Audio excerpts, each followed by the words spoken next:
January the 8th, 8 games tonight. Another good schedule, a very good matchup between the Thunder and the Cavs. Some other stuff to talk about. Let's get into it. This is the Wednesday post-game show. Let's go balls deep. I'm the type to get shit done. You the type to observe. March Madness on my speakers, but today's November 23rd. Got something loud in the blunt, yeah. I don't say what I want, yeah. Probably somewhere sunny getting tan. Foreign women in the sun, yeah. That's all that I need. That's all that I need. That's all that I need. Got my brothers with me. Got my brothers with me, and my mama's healthy. That's all that I need. Welcome to the Balls Deep podcast, brought to you by Fantasy Basketball International. I'm Adam King. Find me on Twitter and Blue Sky at AdamKing91. Find us on Google Podcasts, Apple Podcasts, Spotify, YouTube, anywhere, everywhere you consume your fantasy basketball content. Please rate our shows, like us, subscribe to us, all of that stuff. We are part of the Old Man Squad at Old Man Squad on Twitter. 8 games. Let's get straight into them as I bring up the right screen. Right. Sorry, hectic afternoon here. But we'll get this done. We'll bang it out fairly quickly. Washington at Philly, both teams pretty under strength here. Philly get the win in the end. Not comfortably, but they get the win. Look, I mean, good luck picking who's going to produce any given night on this Washington team. Kuzma played. That's good, I guess, if you have Kuzma. Probably not good for the Wizards. 16 points on 19 shots. That's what he does. We know that's what he does. Keyshawn George started. He had a steal and a block, but he also had 3 points on 1 of 6 shooting. With Alex Sarr out, Valanciunas got the start. Probably not what we would have hoped for, but 14 and 14 is solid enough in his 21 minutes. The 8 turnovers, less than ideal from a guy that isn't really a high-usage player. Bub Carrington, he played as well, 5 assists, but only 8 points. The assists are fairly solid now, but the points very hit or miss. And as we know with Koulibaly, he is one of the most inconsistent offensive players in the NBA. 5 points on 2 of 8 shooting. I still think he's a hold, though. I think if he gets other pieces back around him, he'll be better. Off the bench, Corey Kispert had another good game. So if you did pick him up after the last good game, then this was another one. 23 points, 4 threes, 5 rebounds, 5 assists, a steal. He did have a period, back end of last year, I want to say, where he put up standard league value for a little while. Not saying that's going to happen here, but it might for a week. Who knows? Rashawn Holmes, they dusted him off. 11 rebounds, 2 blocks. Look, if Sarr misses more time, I guess we could look at Rashawn Holmes. If we remember back to years ago, he was a good fantasy player, so he still has that game, but just hasn't touched the floor ever. And Jared Butler, who has been, probably, one of the most consistent Wizards players over the last week. 26 points, 7 assists, 1 steal, but only 20 minutes. So that's the pros and the cons here. The production, excellent, certainly worth rostering, but the fact he only played 20 minutes when they had all of these guys out doesn't really bode well for his future in the next 2 weeks. Beyond the trade deadline, maybe. And Champagny, only 17 minutes. Not what we wanted there. For Philly, they were without Embiid. They were without Drummond. They were without Paul George. Eric Gordon did start, had 4 threes. So if you streamed him in, he got you your threes. So that's all you can ask for. Kelly Oubre continues to do stuff. 15 points. He hit a 3, 4 rebounds, 4 assists, 2 steals, 1 block. Didn't get to the line. Probably not a bad thing. So a good night for him. Caleb Martin, I said he is sort of a defensive streamer who can get threes. Well, he got the defense, but not the threes. Yabusele had a big game, no surprise, against this Washington team. 21, 8 and 3 with 2 blocks and a steal. Could be one of his best games of the season. If Embiid and Drummond miss more time, we hold him. Maxey was fine. The bench didn't do a lot here, so we don't really need to touch on them too much. Chicago at Indiana. Look, it was 129-113 to the Pacers, but it was not that close. The Bulls were pretty ordinary in this one. Most of the starters were pretty limited. I thought Levine still had a nice game. Patrick Williams, this is why we don't view him as a must-roster player. Josh Giddey, 9-5-5 with a steal it's not disgusting, but it's not great either.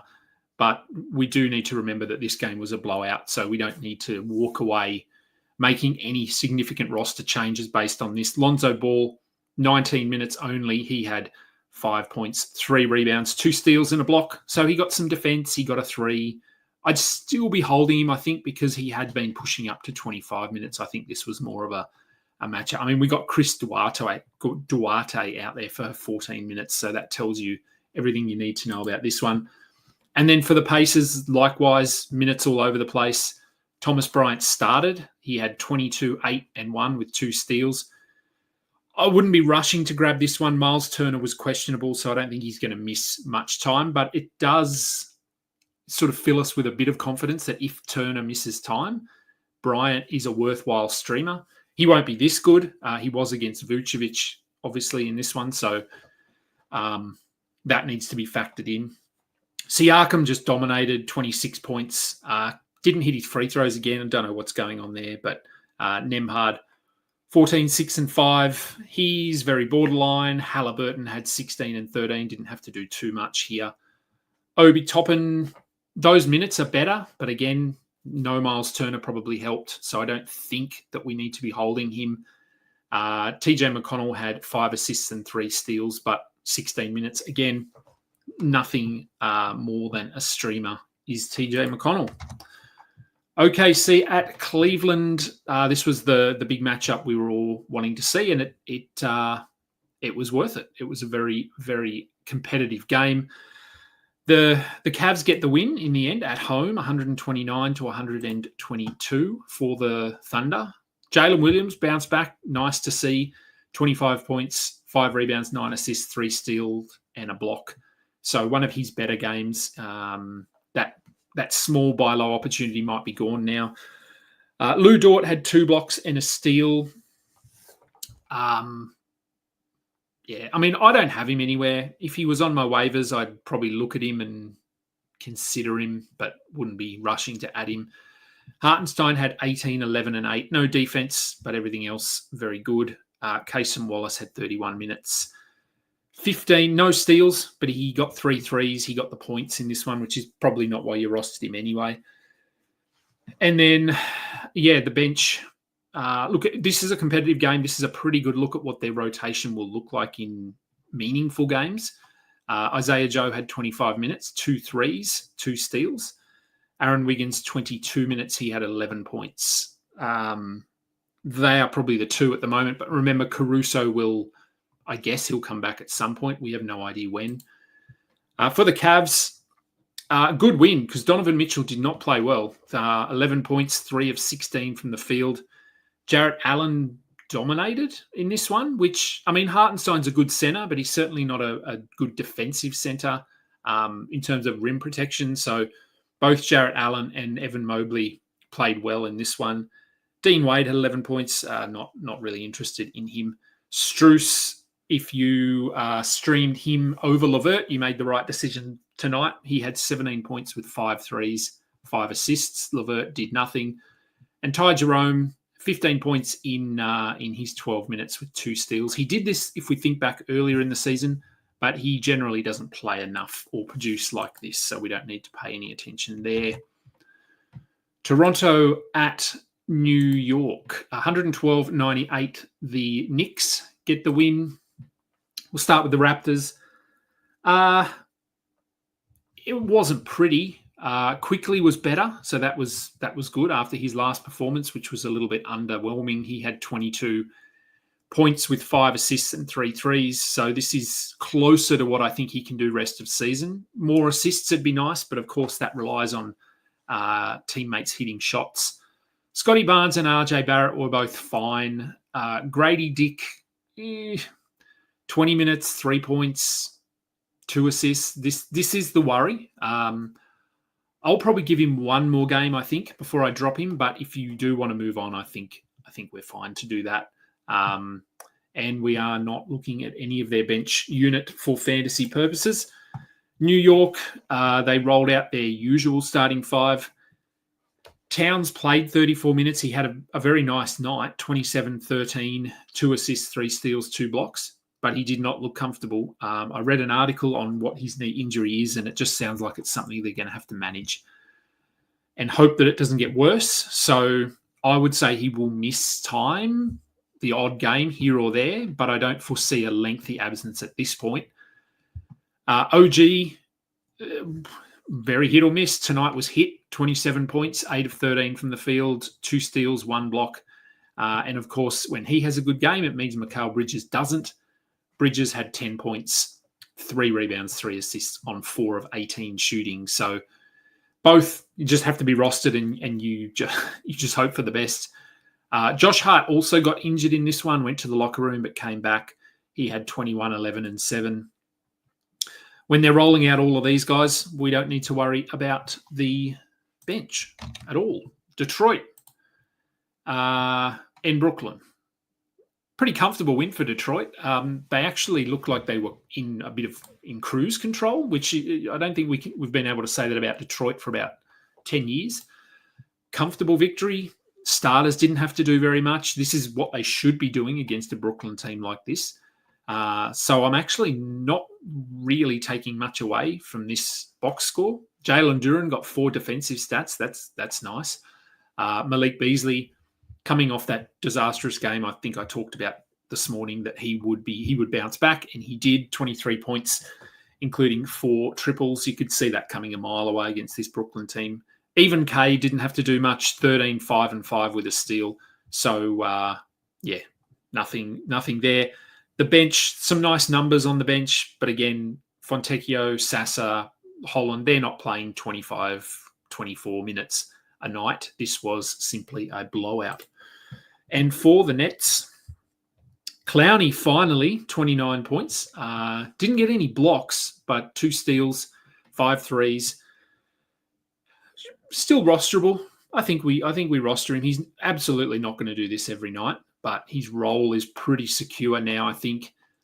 Zaire Williams was fine. Tyrese Martin was fine. Keon Johnson was sort of fine. Jalen Wilson, not really fine, but the next game, it might be Wilson that has 18 points and Zaire Williams has 3 and Keon Johnson has 20. Just have a look at who's available, who fits a need for you.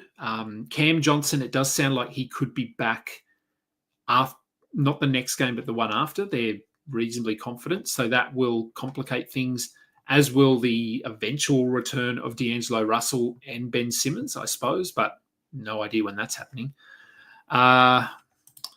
All right, Portland at New Orleans. Ooh, yuck. If you look away, if you're a New Orleans fan, 119 to 100.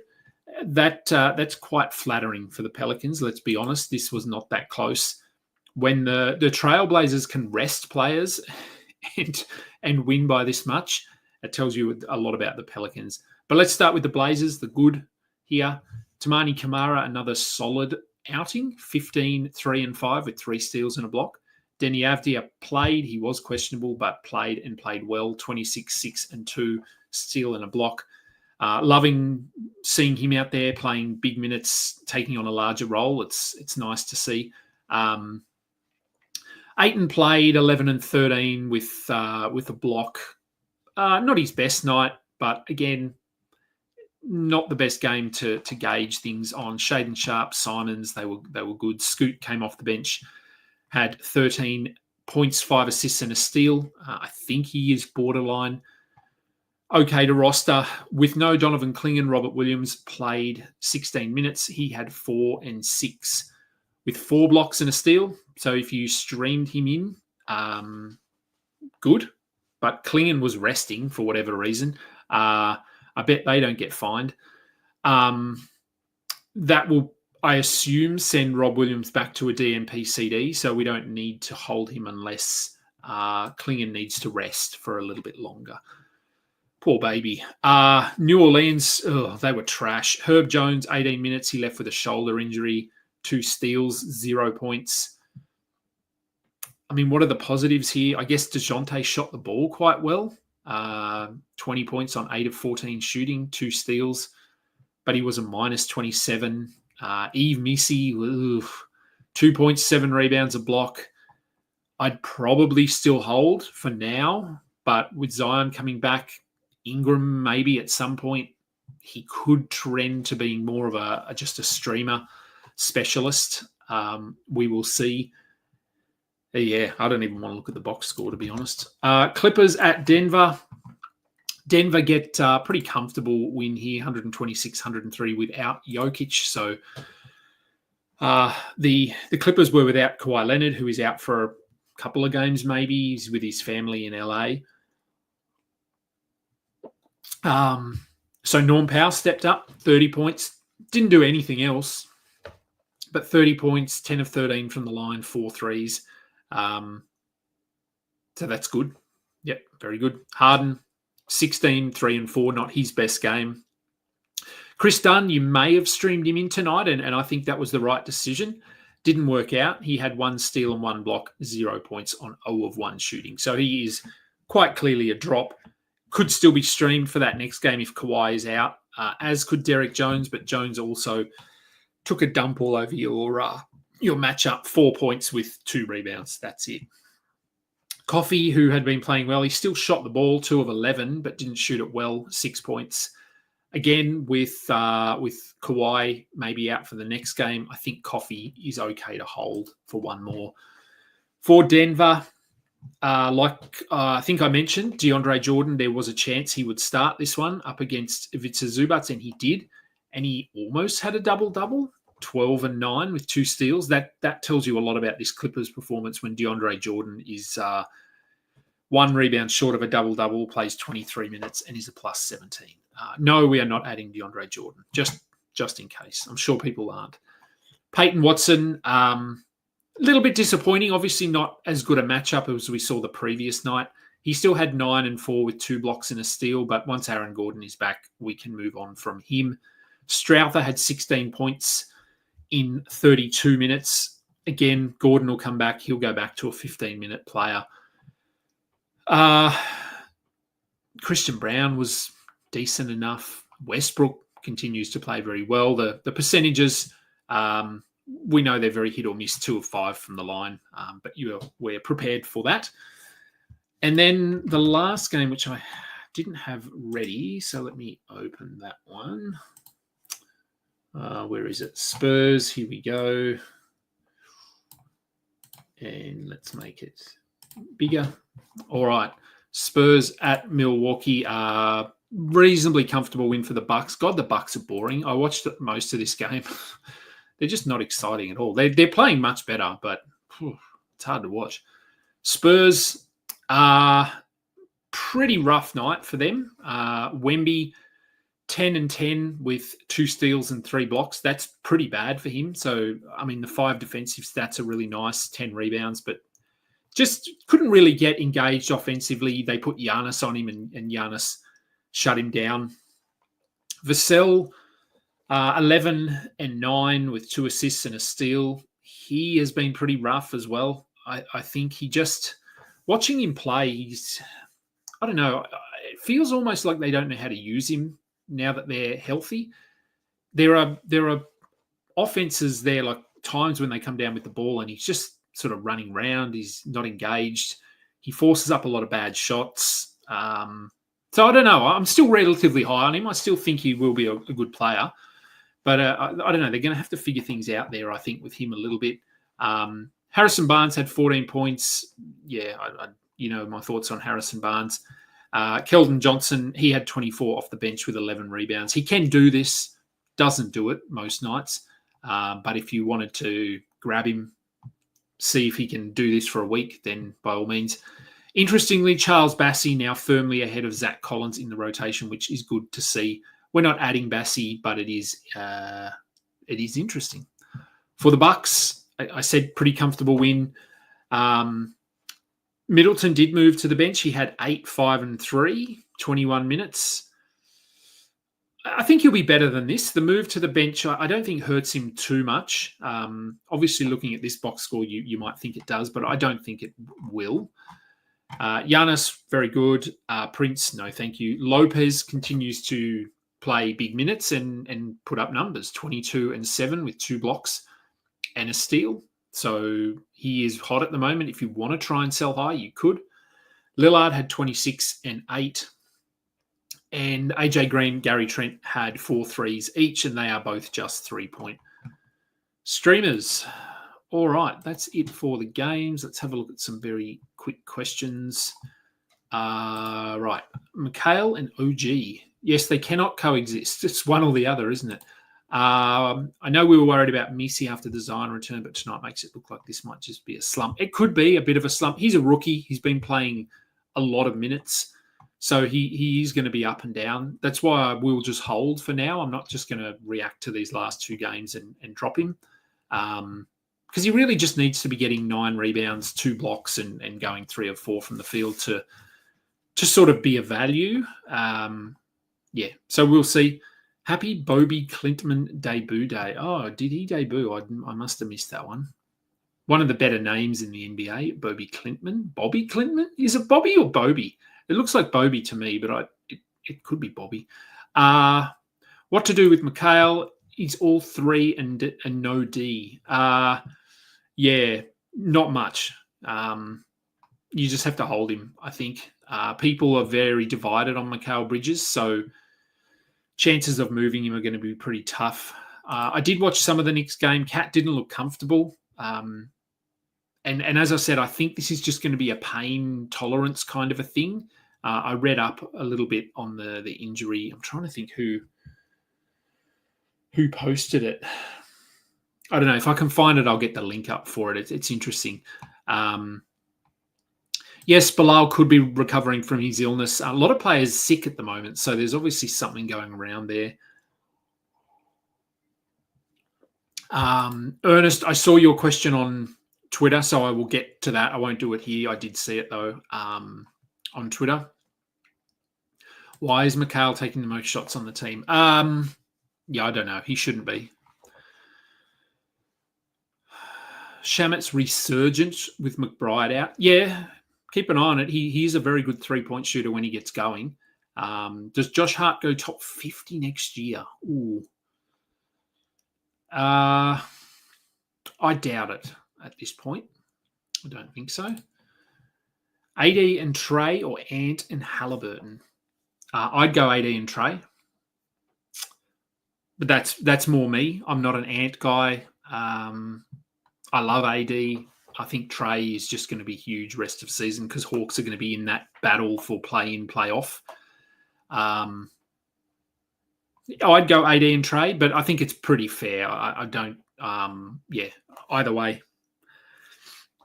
I'd have a look at statistical need because AD is obviously going to get you a lot of blocks, a lot of rebounds, where Ant and Halliburton are sort of points, assists, steals. What else have we got? Santi returning soon. Should I drop PJ, Draymond, or Tobias? I don't think I would. Not PJ. Draymond sort of 50-50. Tobias, I probably wouldn't. We were starting to see Santi Aldama regress slightly before the injury, which we always thought he was playing above himself. Draymond would be the one I'd consider only because he's very specialised. He doesn't score at all, and his percentages aren't impactful. He gets you assists and rebounds and some defence. What else have we got? I'm here for forward-eligible Castle. We love multi-positional players, don't we? Traded Vassell for Westbrook or Westbrook for Vassell. Okay, so got Westbrook. Oh, you got Westbrook in a points. I think that's okay in a points league. Yeah. Westbrook is obviously better in a points league because percentages aren't as impactful. Yes, it was the same type of game. He looked good in the first half for Vassell, and then did nothing in the second half. Fun fact, Josh Hart and Spider have the same season average on ESPN points. There you go. Yep. I'm not surprised. Hart has been just putting up counting stats for fun. And Donovan Mitchell's been good, but he hasn't had to be superstar Donovan Mitchell because Garland is playing well. Mobley has taken that next step. Allen has been solid. So, yeah, I'm not surprised, to be honest. All right. Well, that'll do. I'm going to get out of here because I need to go and I think I broke the washing machine. I need to go and try and get it open. So I will be back tomorrow with a pre-game show.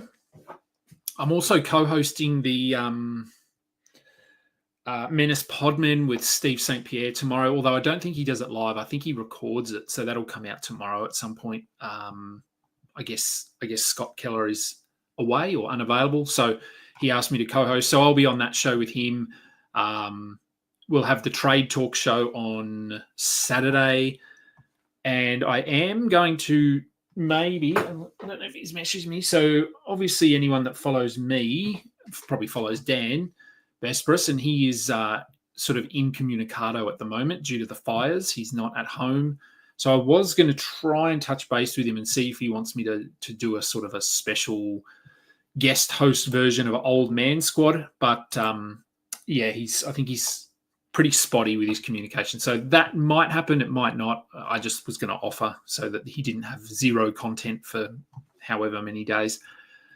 So that might happen. But next show will be the pre-game show tomorrow, same sort of time. And that will do. Thank you, everyone, for tuning in, downloading, listening, all of that sort of stuff. Go and do it if you haven't already done so. I'm Adam King. This has been the Balls Deep post-game show. Until next time, catch up. You just listened to another episode from the Fantasy Basketball International Podcast Network. Thanks for joining us. And for more information about joining our community, please check out our